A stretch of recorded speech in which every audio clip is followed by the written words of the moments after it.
LLC is a event management company from US जो artists को क्या अंदर आ जाओ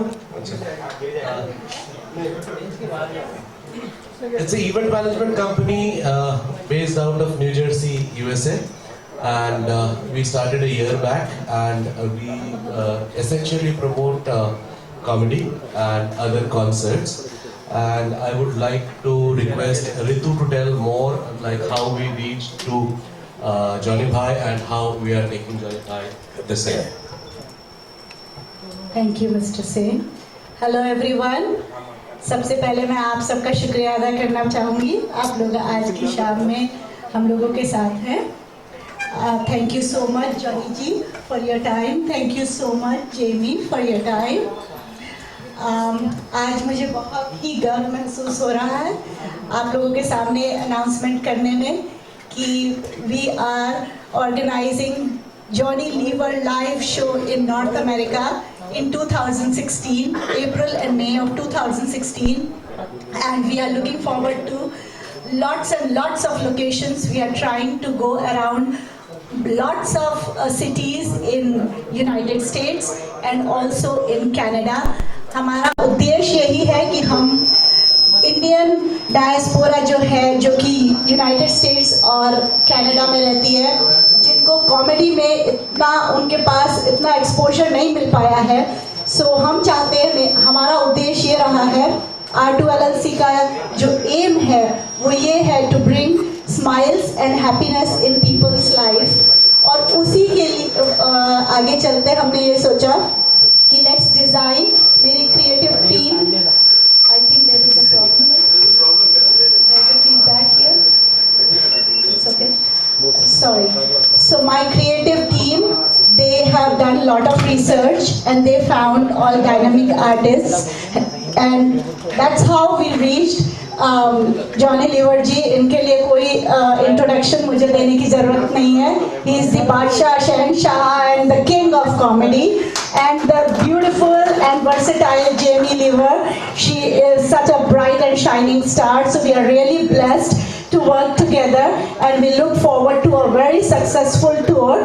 And now I would like to pass on this microphone to Mr. Johnny Lever, and he will discuss more about the show. Thanks, Ritu ji. ये मैं कुछ 10-11 साल बाद यूएस जा रहा हूँ शो लेकर के। रितु जी आई हैं आवाज़ ठीक नहीं। हेलो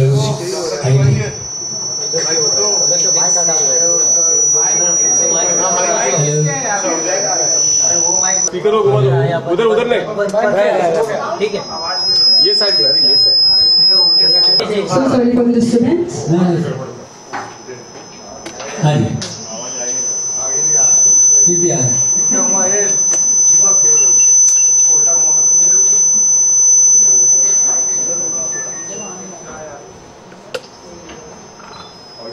हेलो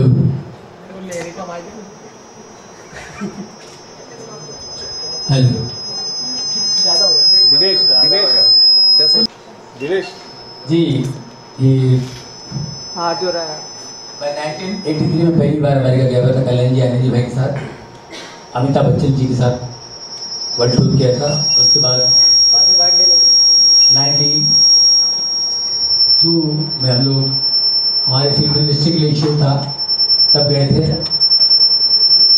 वहाँ मुझे इतना रिस्पांस मिला लोगों ने कहा आप अपना शो अकेला लेकर आ जाओ। तो सोलो शो मेरा जो हुआ पहली बार 1993 में। तो उसके बाद हर 3-4 साल में जाया करता था, लेकिन अभी 10 साल बाद मैं यूएस जा रहा हूँ और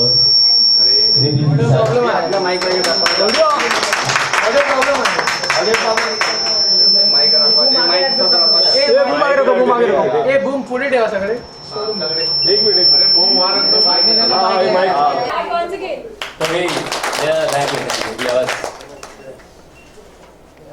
तो ये हम लोग अप्रैल में शो कर रहे हैं अमेरिका में।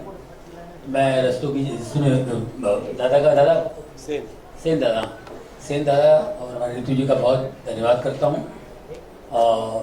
इन्होंने बड़ी हिम्मत की हमारे शो करने का। तो ये मेरा स्टैंड अप शो है जो आजकल मैं बॉम्बे में कर रहा हूँ, इंडिया में कर रहा हूँ और जगह। बॉम्बे में तकरीबन अभी कुछ 60-70 शोज हुए हैं। मैं 1.5 साल पहले शुरू किया था और बीच में मैंने बंद रखा था शो। बहुत कम शोज करता था। तैयारी चल रही थी आइटम्स बनाने की, तो आइटम बन गए तो फिर मैंने कोशिश की 1.5 साल पहले कि शोज करूं। तो लोगों ने बड़ा एंजॉय किया, तो शोज चल रहे हैं। तो इन तक बात पहुंची क्या ये अच्छा माल बेच रहा है। तो अमेरिका जाऊंगा। अमेरिका में हमारे अपने लोग हैं, अपने देशवासी, बाहर के लोग भी हैं, Bangladeshi, Pakistani.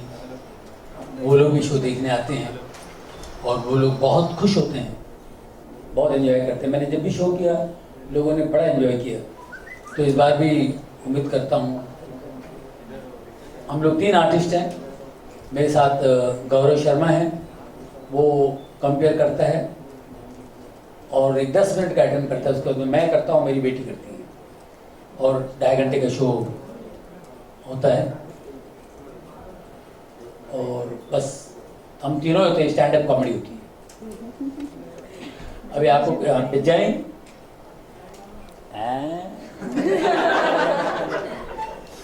Firstly thank you very much कि अपॉर्चुनिटी मुझे मिली है। ये मेरा फर्स्ट यूएसए टूर होगा।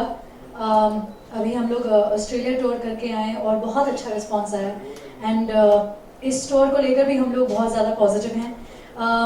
मेरे लिए बहुत बड़ा प्लेटफॉर्म है बिकॉज किसी भी स्टैंड अप कॉमेडियन के लिए बहुत बड़ा प्लेटफॉर्म है to work with mister Johnny liver.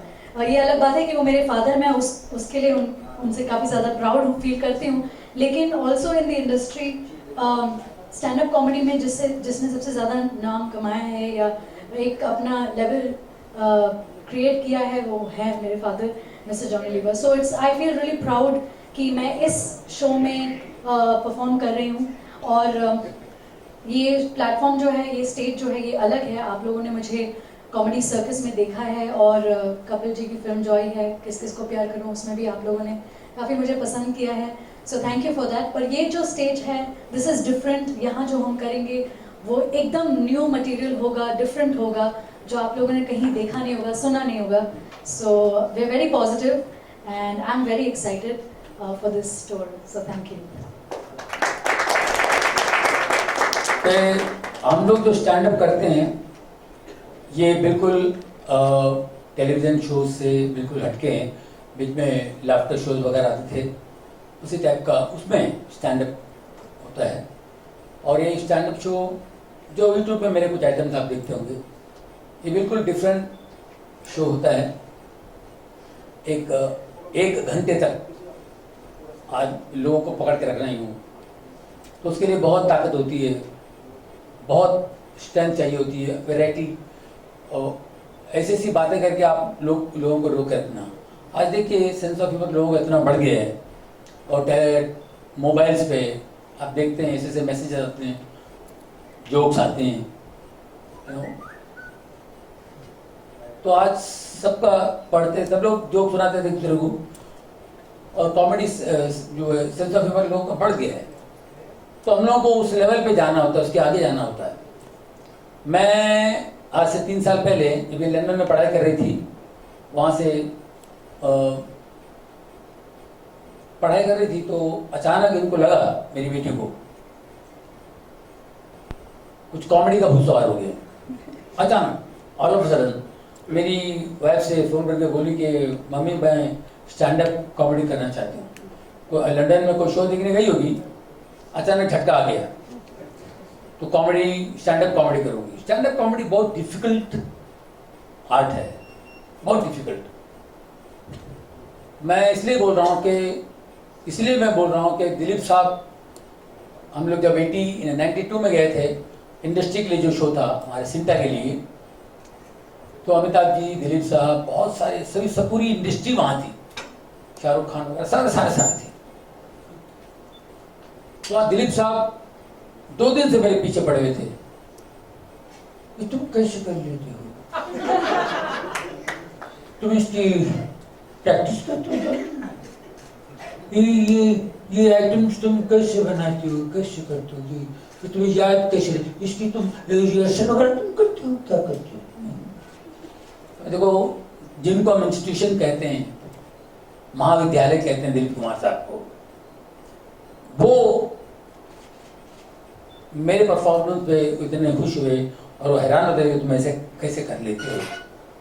तो ये वो टैलेंट है, स्टैंड अप टैलेंट, जो कि हमारे देश में अभी अभी इसको और लोग जानने लगे हैं। हम बरसों से करते आ रहे हैं, लेकिन हमारी ऑडियंस इतनी थी, इतने लोग आते थे जिनको स्टैंड अप का शौक है, वही लोग शो देखने आते थे। लेकिन आज American stand ups, UK stand ups, ये आज की जनरेशन देखती है, तो उन्होंने इस टैलेंट को जाना है और आज कॉलेजेस में वो लोग करते हैं। अपने ज़माने में दिलीप साहब, अमिताभ जी, इन्होंने भी स्टैंड अप्स किए होंगे कॉलेज के ज़माने में, लेकिन उस वक्त इस टैलेंट को कोई ज़्यादा जानते नहीं थे। तो मेरे कुछ आइटम्स हैं, वो संजीव कुमार जी थे, वो भी बहुत एंजॉय करते थे, मुझे घर बुलाते थे और बोलते यार वो आइटम सुना यार, मेरे को वो आइटम सुनना है। तो ये इस टाइप का मतलब ये टैलेंट है जो हमारे बड़े बड़े स्टारों को भी मुतासिर किया है, उनको भी टच किया है। तो अचानक इनको जब झटका आया तो मैंने कहा बेटा ये हलवाई की दुकान नहीं है, तुम स्टैंड अप करोगी, नहीं तो पढ़ाई पे ध्यान दो, ये सब नहीं। फिर हम आगे पीछे बढ़ गए, मम्मी बोलो डैडी को मैं स्टैंड अप करने जाती हूँ, पता है मेरे को दिन रात में कोई दिमाग में यही चलता रहता है, कुछ कॉमेडी चलता रहता है, ये वो। मैंने कहा ठीक है। दो महीने बाद, ये लंदन में थी, और 2 महीने बाद मैं शो करने गया यूके में, मेरे 3 शोज थे। तो लंदन सिटी में भी शो था, तो मैंने बेटी से कहा देख बेटी अगले हफ्ते मेरा शो लंदन में है, ये स्टैंड अप करना है ना, मैं तुझे 10 मिनट का टाइम देता हूँ मेरी शो में, 1 हफ्ते में तैयारी कर ले, जो तेरे को करना है तो कर, अगर तू कर गई तो मैं तेरे को अलाउ करूंगा स्टैंड अप कर या कुछ भी कर। तो साहब जिस दिन शो था, इसकी हालत तो खराब हो गई थी, 1 हफ्ता, और पहली बार किसी ऐसे शो में, बड़े शो में, पब्लिक के सामने टिकट शो, और ये वहां 10 मिनट का आइटम करेंगे। मैंने इंट्रोड्यूस किया, मैंने आओ करो, 10 मिनट का इन्होंने आइटम किया, स्टैंडिंग ओवेशन मिले।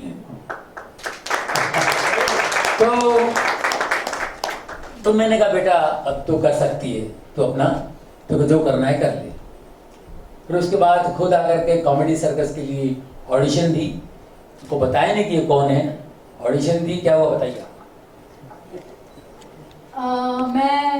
मैंने ऑडिशन दिया सीक्रेटली, एक्चुअली मेरे फादर भी, उनको नहीं पता था क्या करना है, कैसे करना है, और लाइक क्या किया जाए। बट जैसे पता चला कि ऑडिशंस हैं, फिर हम लोग ऑफिस गए, ऑडिशन दिया वहाँ, और उन्होंने मेरा टेप लिया। फिर उसी दिन शाम को मुझे कॉल आता है कि जानी ये सारे डेट्स आप लिख लो। तो मैंने कहा ये कौन से डेट्स हैं, क्या है, तो मुझे मैसेज आता है, और 1 साल के पूरे डेट्स उन्होंने मुझे दे दिए शो के, और उन्होंने कहा we are signing you for the show. और फिर साइन ये बताने के बाद कि आपको साइन किया गया है, फिर उन्होंने मुझे कहा नहीं अभी वर्कशॉप भी होगा, फिर उसमें भी आपका ऑडिशन और लिया जाएगा, क्योंकि बाकी जो सिलेक्टेड लोग हैं उनको बुलाया गया, फिर सारे लोगों के का फिर से ऑडिशन लिया गया। 3 दिन हम लोग वर्कशॉप में लगातार मतलब प्रैक्टिस करते थे, और उनको अपना टैलेंट जो भी है दिखाते रहते थे, बाकी सारे राइटर्स को, डायरेक्टर्स को, और किसी को भी वहाँ नहीं पता था कि मेरे फादर के बारे में या मेरा बैकग्राउंड क्या है। और मैं अपनी मेहनत करती रही, और वहाँ पर आपस में लोगों की बातें होती थी कि अरे जॉनी लीवर जी क्या करते हैं, ये वो, तो मैं वहाँ चुपचाप बैठी रहती थी, और डैडी की तारीफ होती थी। और फिर लेटर, और किसी को भी नहीं पता था, तीसरे दिन, ऑडिशन के तीसरे दिन, भारती जी, सुदेश जी, कृष्णा, वो सारे लोग आए, और फिर उन्होंने देखा कि अच्छा ये नए कंटेस्टेंट्स हैं, ये आने वाले हैं शो पर। उन्होंने देखा हम लोगों को, हमारा टैलेंट जो भी है। फिर फाइनल जब सिलेक्शन हो गया, मुझे बोला गया कि यू डेफिनेटली आप शो पर जा रहे हैं।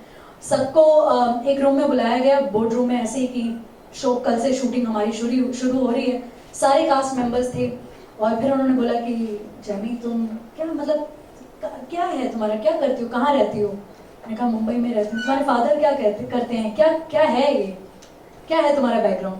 मैंने कहा मेरे फादर ने मिस्टर जॉनी लीवर। सब एकदम दंग रह गए और सुदेश जी और कृष्णा और भारती जी एकदम दंग रह गए और फिर उन्होंने बहुत ज़्यादा प्यार दिया और बहुत ऐसे फैमिली जैसा मुझे एटमॉस्फेयर दिया। But they were shocked and they were also very happy that I was on the show and बहुत अच्छा एक्सपीरियंस रहा। जी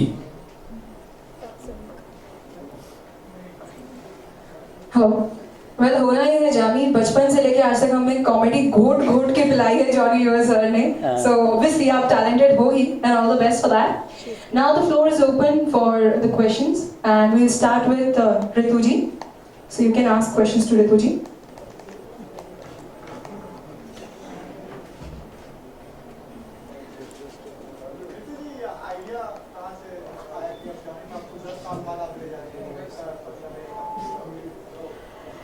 यूएस में शोज काफ़ी होते हैं और हमने जब कंपनी फॉर्म करी, मेनली जो शोज होते हैं वो ज़्यादातर होते हैं म्यूजिकल शोज और प्लेज भी आजकल कुछ थोड़े बहुत होने लग रहे हैं।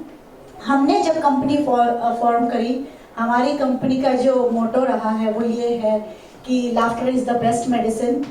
मेरा हेल्थ इंडस्ट्री से बैकग्राउंड है तो मैं हमेशा चाहती हूँ सब लोग बहुत हेल्दी रहें और खुश रहें लाइफ में। तो उस वजह से हमने ये सोचा कि कुछ लाफ्टर के बारे में सोचा जाए, कॉमेडी के बारे में जो सोचा जाए, बिकॉज यूएस की public I think is comedy starved. इतने लोगों के दिनचर्या इतनी भाग दौड़ मची रहती है, इतना बिजी लाइफस्टाइल है वहाँ पे, but they definitely need to relax and nothing better than comedy। और जब कॉमेडी दिमाग में आई तो फिर there is no other name than Johnny Lever ji। So we decided and my team in India headed by Mr. Sen, and we got in touch with Abbas Bhai and Anuj, and from there we picked on. And we are rocking now. We are ready to roll. And one more thing I would like to add here, that I would like to acknowledge Sistar Mortgage and Indus American Bank. They are our sponsors. So I would really like to thank R2 LLC, thanks Sistar Mortgage and Indus American Bank for this hilarious too Johnny Lever Live 2016। Johnny sir, आपने अभी stand up comedy की बात की, तो आजकल भक्ति बहुत ज़्यादा हो गई है, महिलाओं को लेकर कमेंट्री, एडल्ट कॉमेडी, तो और वो भी प्राइम टाइम पे शोज के दौरान, चाहे वो कपिल शर्मा हो चाहे वो कोई भी हो, इस तरह की वर्डिंग यूज करते, तो आप किस तरह देखते हैं? आपने अपने ज़माने में बहुत अच्छा स्टैंड अप कॉमेडी किया है, तो वो आज का नजरिया आपका क्या है? नहीं, वो स्टैंड अप कॉमेडी नहीं, वो जो करते हैं वो अलग है, स्किट्स वगैरह करते हैं, ठीक है। कुछ करते भी हैं तो वो मैं तो नहीं करता हूँ, मैं उनके बारे में कुछ नहीं कह सकता हूँ, क्योंकि मेरे शोज में सारे क्लीन आइटम्स होते हैं, क्लीन जोक्स होते हैं, कोई डबल मीनिंग वगैरह मैं न कभी इस्तेमाल किया ना करूँगा। इस पे मेरा भी तो ये मेरी अपनी बात है। बाकी जो हो रहा है उसको क्या कर सकते हैं, जिनको देखना है देखेंगे। टीवी पे आ रहा है तो चैनल आपके हाथ में, क्या बोलो, रिमोट आपके हाथ में, बदलो, देखना है देखते रहो। कुछ शोज में तो ऐसा होता है कि 11 बजे के बाद देखिए आप सही बात। तो आप देखिए 11 बजे के बाद, जिसको देखना है देखेंगे, जिसको नहीं देखना है नहीं देखेंगे। इसी बात पे मैं एक चीज़ ऐड करना चाहती हूँ कि हमारी कंपनी का ये भी आइडिया रहता है कि we want the entire family to enjoy together. So चाहे 6 से 106 years old तक भी we want them to sit together enjoy, and that is one of the reasons why we thought about Johnny Lever ji, क्योंकि इनकी कॉमेडी बड़ी यूनिक होती है, novel होती है, and everyone can enjoy. Because I have a daughter who is in 7th grade. She enjoys his comedy a lot, so I thought, everyone can enjoy his comedy. Father of the daughter duo is also. Yeah, absolutely. Daughter duo is, and one more thing about Johnny Bhai is I watched their show live in Kolkata before meeting Abbas Bhai, and I saw Jamie live on stage. She rocks. She is probably the best stand-up comedian and singer and a brilliant performer that we have. And in years to come, I think she would, maybe she will touch you or surpass you. That's the kind of talent she has. Thank you. Jamie, जैसे कि Johnny liver sir ने कहा कि आप अचानक से आपको ख्याल आया कि स्टैंड अप कॉमेडियन बने, तो ये ख्याल कैसे आया, कुछ बताना चाहेंगे? आई थिंक हमेशा से पता था कि कुछ तो है, मतलब कॉमेडी वाली बात है। और मैं कॉलेज और स्कूल वगैरह में प्लेस बहुत सारा करती थी, लेकिन आई थिंक मेरे पेरेंट्स ने मुझे पहले से बोल रखा था कि पढ़ाई करनी है और ये प्रायोरिटी है, तो वो मैं सारी चीज़ें करती गई। लेकिन समथिंग विद इन मी कुछ ऐसा था कि मतलब नहीं, कुछ ये करना है और कॉमेडी करनी है। एंड कोई स्टैंड अप शो देखने गए थे लंदन में? हाँ, मैं लंदन में थी, वहाँ पर मैं पढ़ाई कर रही थी और फिर मैंने वर्क भी किया। 2 साल मैं मार्केटिंग कर रही थी, लेकिन मार्केटिंग मेरा बैकग्राउंड है, कॉमेडी मेरे खून में है, वो वाली बात है। वहाँ पर जैसे मैं रह रही थी 2 साल, फिर मैंने कॉमेडी शोज देखना शुरू किया। मैं प्लेस देखती थी और जाकर टिकट खरीद कर देखती थी, और मुझे इतना अमेजिंग लगता था वो माहौल, वो स्टेज, माइक पर बोलना, जोक्स, इतना अमेजिंग मैजिकल लगता था कि घर आके मुझे मेरा लिखना शुरू हो गया। मतलब मैं घर आके सारे जोक्स लिखती रही और फिर मेरे सारे एक्सपीरियंसेस, जो भी फनी चीज़ें, सब कुछ लिखती गई। And then that's when I felt अभी तो बोलना ही है। तो मेरे फादर लंदन आए थे टूर के लिए, तब मैंने उनको बताया कि डैडी मुझे करना है, तो ऐसे था। जॉनी सर, आपसे जानना चाहेंगे, दोनों जब एक ही शो में होंगे तो किस तरह की तैयारियां देखने मिलेंगी आपकी तरफ से? हाँ, तैयारी तो बिल्कुल हम लोग अभी भी हम लोग रिहर्सल करके आ रहे हैं घर में। मैं कल कुवैत जा रहा हूँ शो के लिए, तो वहाँ हम लोग अरब कंट्री जा रहे हैं, तो वहाँ की तैयारी हमने एक लाइन सुना, एक लाइन सुना, दूसरा नहीं, एक ही। अच्छा, कुवैत जा रहे हैं तो वैसे मैं अरबी गाना गाने वाली हूँ।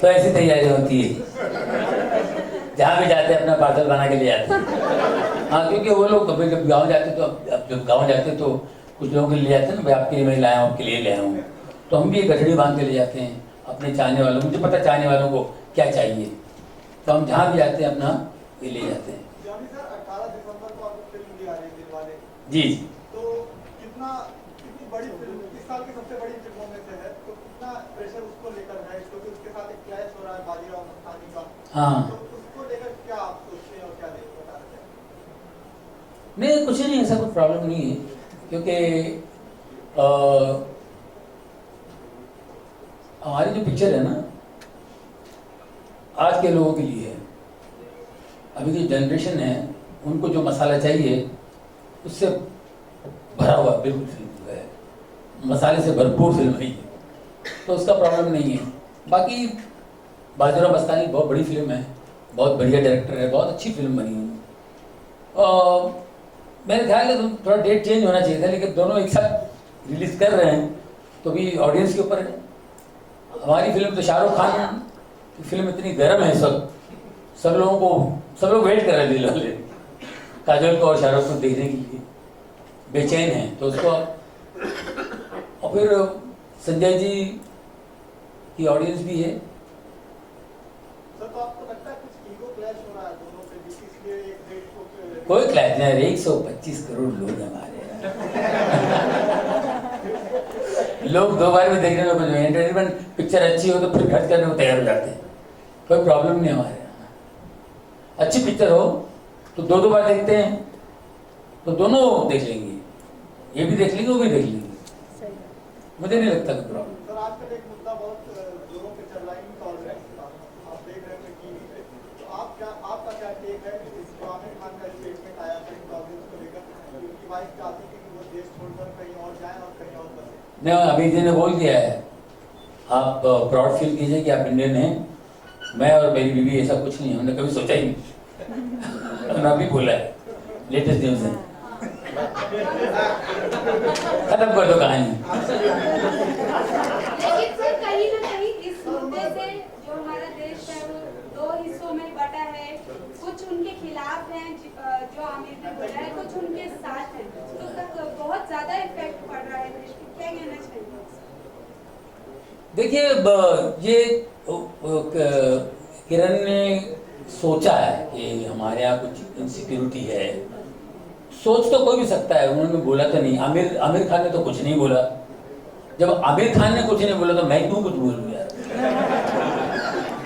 और आमिर खान बहुत बड़ा आदमी है, बहुत ग्रेट आदमी है, और ग्रेट आर्टिस्ट, ग्रेट आदमी, और हमारे देश का एक बहुत ही इम्पोर्टेंट पर्सन है। वो VIP है, बहुत इज्जत कमाई है और अच्छी अच्छी फिल्में बनाई उन्होंने।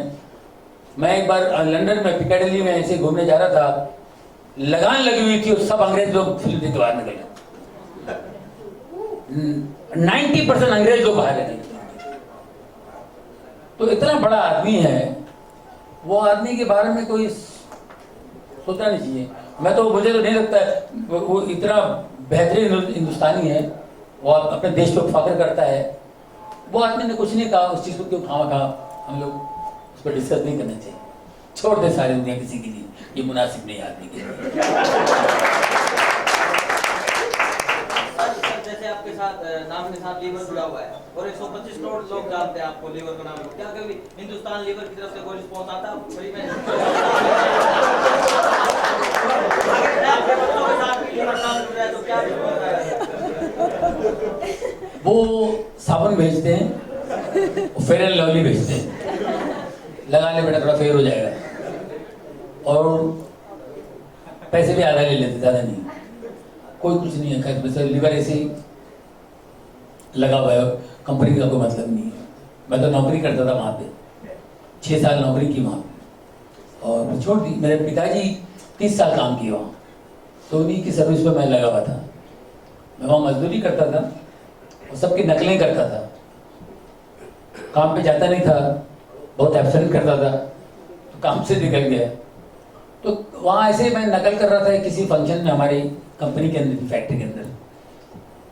तो मैंने हमारे जो फेमस वर्क अपने ऑफिसर्स थे, जैसे personal officer, security officer, shift manager और हमारे जो मेन मैनेजर, जिनको सब जानते थे, मैं उनकी नकल की।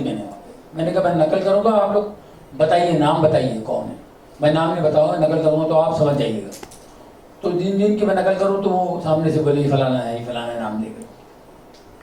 तो एक हमारे सुरेश भोसले करके थे, वो यूनियन लीडर थे, वो स्टेज पे आ गया, माइक लिए, बोले तो आज लिव्हरची, संपूर्ण लिव्हरची करून टाकलीस, आजपासून तुझं नाव लिव्हर, जॉनी लिव्हर। तो तब से मेरा नाम जॉनी लिव्हर हो गया। फिर नौकरी छोड़ दी, लिव्हर ऐसे रहा। कोई वहां से कुछ मुझे वो मिलता नहीं है, बात क्या आप कभी दावा ठोकने की सोच रहे हैं कि ऐसे आप फ्री ऑफ कॉस्ट नहीं।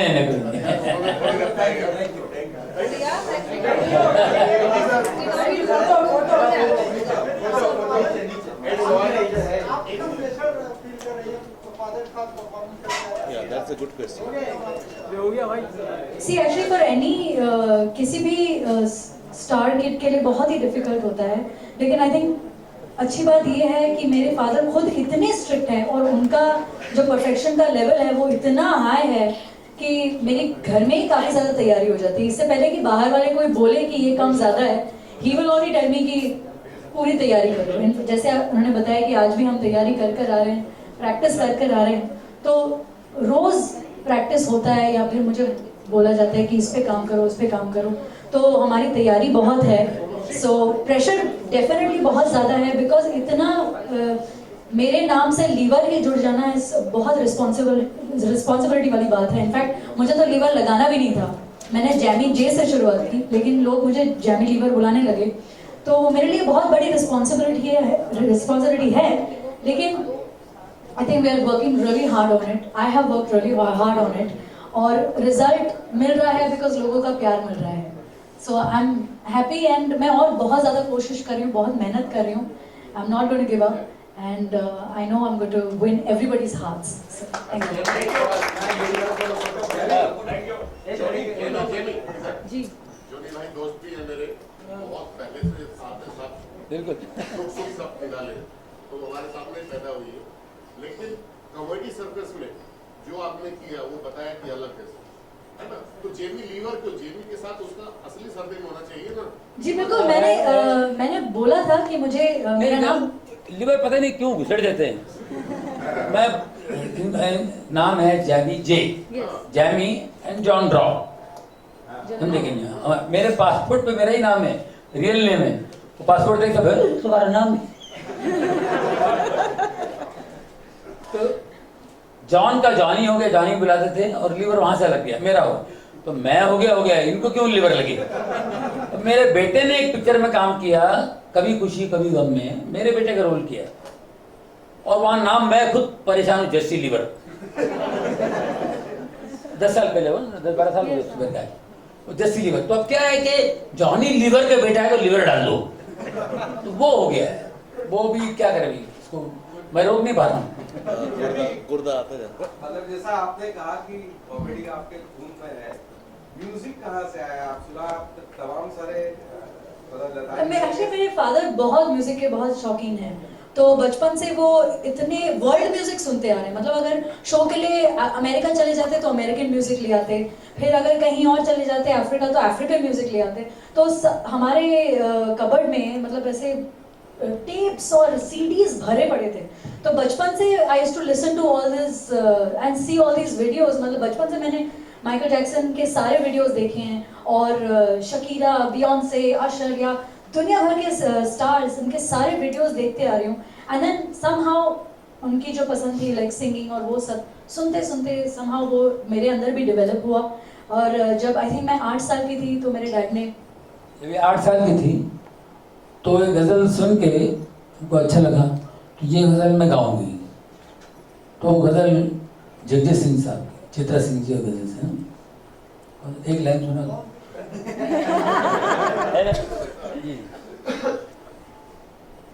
किस रंजिश को हवा दो कि मैं जिंदा हूँ अभी, मुझको एहसास दिला दो कि मैं जिंदा हूँ अभी, किस रंजिश को. तुम्हारे बुरे खान साहब थे, वो भी नहीं रहे हैं, पास हो गए. तो उनको मैंने रिक्वेस्ट की, वो आके इनको सिखाते थे. मैंने कहा बेटा तुम सीखो, म्यूजिक सीखो. फिर म्यूजिक से फिर पढ़ाई की वजह से फिर गैप हो गया. फिर लंदन चली गई, फिर यहाँ भी पढ़ाई में टाइम नहीं मिलता था, लेकिन अभी भी सीखती है. तो म्यूजिक का हमको बहुत शौक है पहले से. मेरी वाइफ को भी अच्छा लगता सुनना, मुझे भी अच्छा लगता, मेरे बाप को भी अच्छा लगता था. मेरे बाप हमेशा मेरी माँ को देख कर गाते थे. क्या गाते थे यार? 100 साल पहले मुझे तुमसे प्यार था, आज भी है, कल भी रहेगा. हाँ, मेरे को देख के बोलते देख तेरे इंसान की हालत क्या होगी, कितना बदल गया इंसान. तो म्यूजिक से बहुत प्यार है. और मेरे स्टैंड अप कॉमेडी में म्यूजिकल आइटम बहुत ज़्यादा होता है. मैं म्यूजिक पे आइटम बनाता हूँ. तो अभी भी एक आइटम बनाया स्पेशली यूज के लिए.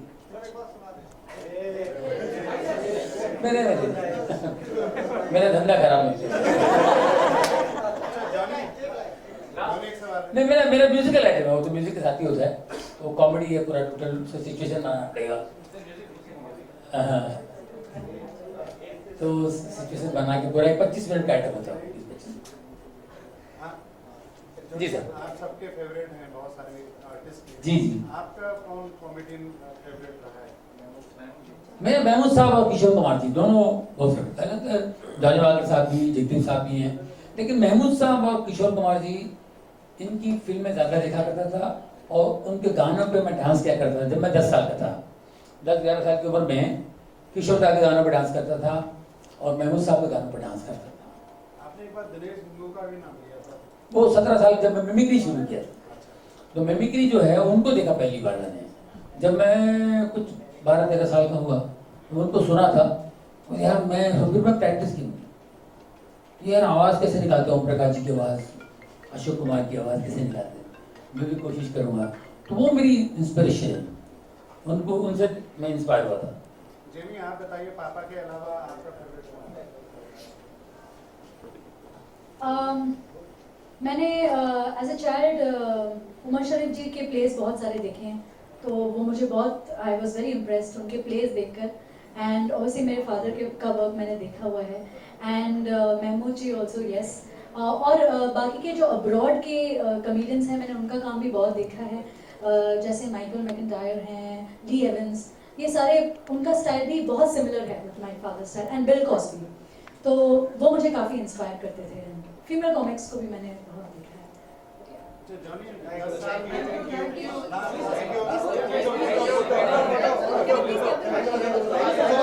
है।